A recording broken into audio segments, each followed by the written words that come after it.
అనుమానంతో తల్లి ఇంటికి వచ్చి బుధినిని దారుణంగా కొట్టింది. అదే కోపంలో నిన్ను ఒక కుక్కకిచ్చి పెళ్లి చేసి ఇంటి నుంచి పంపించేస్తాను అని చెప్పి బుధిని నిజాయితీకి, ఆమె పడుతున్న బాధకు చలించిన బుధదేవుడు ఆమెని కాపాడాలని అనుకున్నాడు. బుధదేవుడు ఒక కుక్క రూపంలో వారి ఇంటికి వచ్చాడు. బుధిని అన్న బుధుడు అది మామూలు కుక్క కాదని, సాక్షాత్తు బుధదేవుడేనని గుర్తించాడు. వెంటనే ఆ కుక్క నుదిటిపై బొట్టు పెట్టి శాస్త్ర ప్రకారం పెళ్లి చేశాడు. ఈ వింత పెళ్లి గురించి ఊళ్ళో అంతా చర్చ జరిగింది. తల్లి ఎవరిని పనికి పిలిచినా అందరూ బుధదేవుడి పెళ్లి పనుల్లో ఉన్నామని చెప్పి తిరస్కరించారు.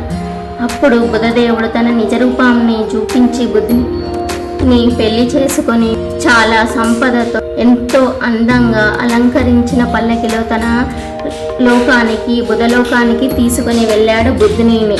బుధదేవుడి ఇంట బుధిని చాలా సంతోషంగా ఉంది. ఒకసారి తన స్నేహితురాలు